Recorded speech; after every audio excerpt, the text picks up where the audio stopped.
မင်္ဂလာပါရှင်ဒါကတော့ကျမဓ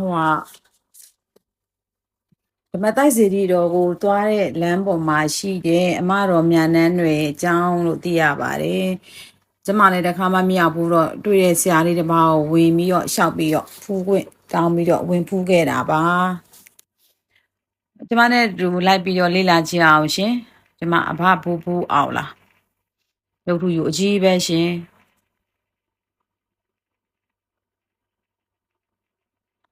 အပင်တွေကလည်းစိမ့်ဆူနေရပဲတရက်ပင်နေတဲ့တွေတရက်ကင်းနေတဲ့အများကြီးပဲကြွေကြနေပါတယ်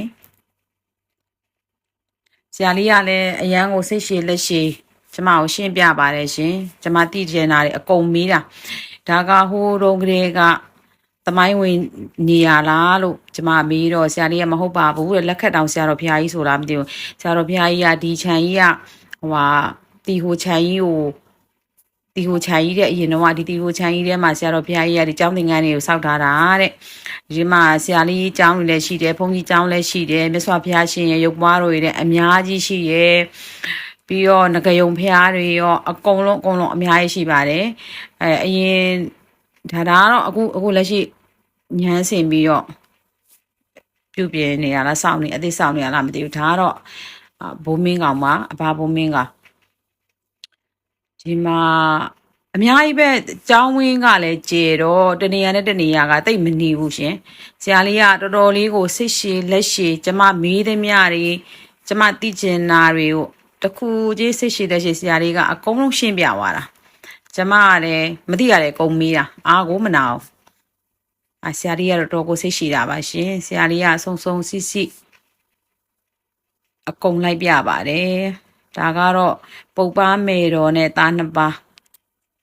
ပုပ်ပန်းမေတော်နဲ့သားနှစ်ပါးပေါ့ရှင်ဒီအကြောင်းဝင်းကြီးထဲမှာပဲရှိနေရနော်ဘုံကြီးကိုယ်တိုင်ပြုတ်လို့ထားတာတွေပေါ့အခုတော့ဘုံကြီးကမရှိပါဘူးတဲ့ဘယ်မှာဆိုလဲသွားပြီးဖျားတဲနေတယ်တဲ့တောင်းမှာဘုံကြီးမရှိဘူးအရင်တော့တအားစီကားတယ်တဲ့လူတွေအရင်လာကြတယ်ပေါ့နော်ဒီရွာနေချက်မကြည့်အောင်ရှင်တက်ပယ်လိုက်တာမြတ်စွာဘုရားရှင်ရွာနေ60ကလူတွေလည်းအများကြီးလာကြတယ်တဲ့အခုနောက်ပိုင်းတော့ဒီတကြံတွင်းနေဆိုတော့လူတအားများတယ်အလူတွေလည်းတအားရှိတယ်တဲ့လူချင်းတန်းကျင်တဲ့ဆန္ဒရှိရင်လည်းသွားရောက်ပြီးလှူဒန်းလို့ရပါတယ်ကျမမေးရဆရာလေးအလူတွေဘာတွေလာလုပ်ခဲ့ရင်ကောလာပြီးစားမဲ့သူကိုရှိရလားလို့ပြီးတော့ဆရာလေးကရှိတယ်တဲ့အများကြီးပဲတဲ့လူမဲ့ရက်ကလေးကိုစားလေးရေးပြီးတော့ကျောင်းရှေ့မှာကြော်ညာထားတာနဲ့အဲ့ရကြလို့ရှင်လူတွေလာရောက်စားသုံးကြပါတယ်တဲ့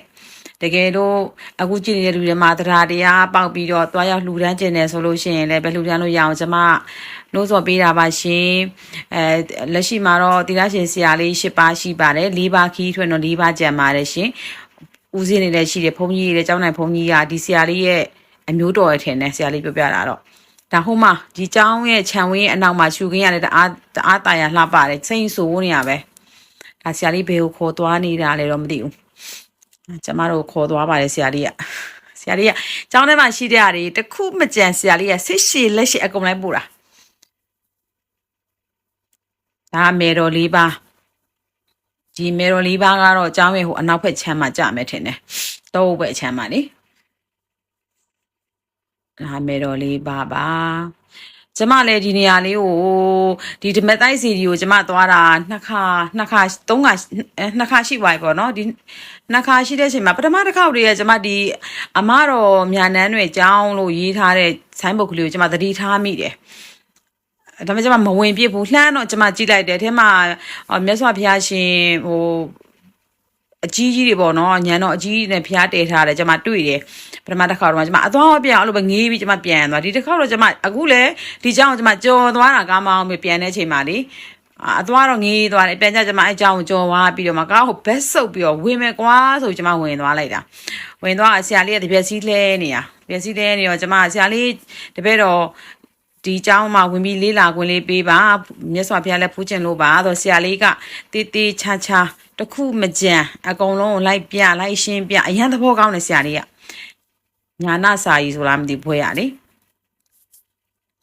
ဒါတည်းတော်တော်သဘောကောင်းတယ်အကုန်လိုက်ပြတယ်ဒီမှာဆိုရင်ဘယင်တွေကောအများကြီးပဲ ကျမလည်းမေးတယ်ဆရာလေးကအကုန်တော့မမှတ်မိဘူးလို့ပြောတယ်ဖုံဖုံကြီးမှသာနေအကုန်သိလိမ့်မယ်တဲ့သူကတော့မှတ်မိတဲ့ဟာတွေလည်းရှိသလိုမမှတ်မိတဲ့ဟာတွေလည်းရှိတယ်ပေါ့နော်ဒီမှာကျမတို့ဖះဝတ်ပြုပါတယ်ခဏထိုင်ပြီးတော့ဒါကတော့ကျမတို့ဝင်ချင်းတွေ့ရတဲ့အဆောင်ထဲမှာရှိတာပါမြတ်စွာဘုရားရှင်ကိုရောမြတ်ကြီးနဲ့အတူဖူးမြော်နေတဲ့အမတော်တို့အမတော်မြတ်နန်းတွေတို့လည်းရှိပါတယ်ဒီမှာဟိုဘက်ချမ်းဒီမှာကဖះကန်တပ်ပေတယ်ဟိုဘက်ကဖះကန်တော့တခြားသွားမြက်ခဲ့လိုက်ရအောင်ကျမလည်းဟိုတပတ်တိုင်းစီရီကနေပြန်လာတော့နေပူထဲမှာလေဟိုရိုက်လာတာဆိုတော့အရန်ပင်မန်းပြီးတော့ဟိုလူကတော်တော်ကိုတေချာမေးတော့မေးပေမဲ့အများကြီးတော့မမေးမိလာဘူးဒီဖះနာမည်ကဘာလဲတော်တယ်ရှင်ကျမမေ့ရွာတာဟဲ့ဒါဒီဖះကဘာဖះပါလဲကျမသတိမေ့ရွာတယ်ဒီချာတော့မှတ်တာပဲများတော့လေသတိကမေ့ရွာဒါတွေကမလားအပြင်ပိုင်းလေးဒါဒီထဲကိုဝင်ရမှာလိုင်ကူလေးလိုပဲနော်မြတ်စွာဘုရားရှိတယ်ဒီဝင်ပါတဲ့ဆရာလေးကဝင်ပါပြီ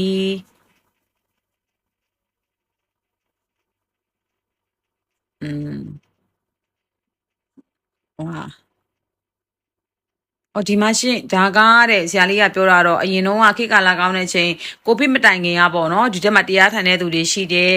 ဒီเจ้าမှာတရားစခန်းတွေဖွင့်နေတရားထိုင်လို့ရှိရပါတယောက်ချင်းကိုလေစိတ်တက်တာအေးချမ်းကြဲဝန်းနဲ့မကြီးအောင်စိတ်ငြိမ်ပြီးတော့တရားထိုင်လို့ရနေရလေးလုပ်ပေးထားစီတင်ပေးထားရှင်ထိုင်ကူလေးလိုမျိုးလုပ်ပေးထားတာလေသိလားနာမည်ကြီးတဲ့နေရာတွေမဟုတ်ပေမဲ့တကယ်တော့သူ့ဟာနဲ့သူဒီအရန်ထူးဆန်းတာလေးတွေကိုမသိတာလေးတွေကိုလေ့လာလို့ရအောင်လို့ဒီဓမ္မတိုက်စီဒီကိုသွားတဲ့လမ်းပေါ်လေးမှာညာဘက်အချမ်းလေးမှာရှိပါတယ်နော်ပဲခူးတိုင်းဒေသကြီးအင်းတကောမြို့နယ်ထဲမှာပါရှင်သမိုင်းဝင်ဆန်းတော်ရှင်ကြိုက်တီဓမ္မတိုက်စီဒီတော်မြတ်ကြီးကိုသွားတဲ့လမ်းပေါ်လေးရဲ့ညာဘက်အချမ်းလေးမှာပါအမတော်ညာနန်းတွေအကြောင်းဆိုပြီးတော့ရှိပါတယ်ရှင်နော်ဝင်ရဖို့မျှော်ကြပါအောင်ဒီမှာတော့ तू ကအဆုံရှိတာဒါကတော့ကရင်ရိုးရာဖြစ်မယ်ကရင်ဝစ်စုံနဲ့ဆိုတော့လေကရင်ရိုးရာနတ်တွေသူကအကုန်ရှိတာပေါ့နော်ဟိုရွှေတို့သွားကြည့်ရတယ်မှာဆိုရင်တွေ့ခဲ့တာဆိုလို့ရှိရင်ပြောမယ်ဆိုရင်ဟိုဘယ်လိုပြောမထွက်ရပေါက်ပုတ်ကိုကြီးရောအဲ့မျိုးဘယ်လိုပြောဘိုးကြီးတွေလေအဲ့လိုတွေအများကြီးပဲဆရာတော်ကြီးကဆိတ်ရှည်လက်ရှည်တူးမကြံပေါ့နော်မကြံတော်တော်များများမကြံရလေအောင်ကိုဆရာတော်ကြီးကအသေးစိတ်ကိုဟိုထည့်သွင်းထားတာလို့ကျွန်မထင်ပါတယ်ဒီမှာတို့ရတာထွက်ရပါပုံကိုယ်လေးလားမသိဘူးပေါ့နော်အများကြီးပဲဒီအကြောင်းလေးရတော့အကြောင်းသင်္ကန်းလေးကတော့ဟိုဦးစင်းလေးအပြင်သွားလို့တော့ခတ်သွားလို့တဲ့ဆိုပြီးတော့အထဲမဝင်ခဲ့ရအောင်ပေါ့နော်ဒါအပြင်ကနေပဲတန်ပန်းလေးပြကနေရိုက်ခဲ့တာပါဒီမှာကျွန်မတခုပြမယ်ဒါကတော့တရားမင်းအောင်မြေတဲ့ရှင်တရားမင်းအောင်မြေတဲ့တရားမင်းအောင်မြေတဲ့ဒီမှာတေချာလေးရိုက်တာဟုတ်တယ်တရားမင်းအဋိဌံအောင်မြေလို့ခေါ်ပါတယ်ရှင်ဒီနေရာလေးကကျမတော့လေဟိုထူးဆန်းတဲ့နေရာတွေမြင်လို့ရှိရင်နာမည်ကြီးတာတွေမကြီးတာတွေထက်ကိုမရဘူးသေးတာတွေမသိတဲ့သေးတာတွေကိုသိရတာပေါ့နော်ကျမအဲ့လိုတွေကိုတွားရောက်လေ့လာတာဝါသနာပါတယ်သဘောကျတယ်ဒါကြောင့်ကျမရအောင်သွားတယ်တွေ့တဲ့နေရာမှာလဲတွေ့တာတွေကိုအကုန်ဝင်နေဒါကရှင်ဦးပကုတ်ဒါကငကယုံဖေးထူးဆန်းနာပြမယ်နော်ထူးဆန်းနာတစ်ခုရှိသေးတယ်ထူးဆန်းနာတစ်ခုလာပါလိမ့်အောင်မယ်ဒါကတော့ကျမလည်းနောက်ကျောင်းနေပြန်ရတာဒါတော့ခြံဘုန်းကြီးကျောင်းရဲ့ခြံကြီးဒါဝင်တဲ့ဘက်အချမ်းကနေကြည့်ရင်ပိုလှဒီမှာလမ်းမြရိုက်ထားတာပါဒါဝင်တဲ့လမ်းဒီမှာဒါလေးပါ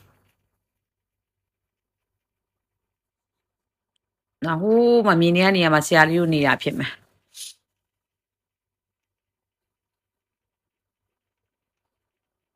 ဒါတော့ဆောင်းလက်စအစာဦးဒီဟာတစ်ခုနှစ်ခုရှိတယ်ရှင်ဒီဘက်ကတစ်ခုကအခုမဒီအကြီးကအလုံးကြီးကတော့လှိုင်ကူကြီးလိုမျိုးလေအထက်မှာတော့လှိုင်ကူပြောပြီးအပေါ်မှာဇီရီတဲမယ်လို့ပြောပါတယ်ဆရာလေးကအစုံနေကြည့်ပေးရဲ့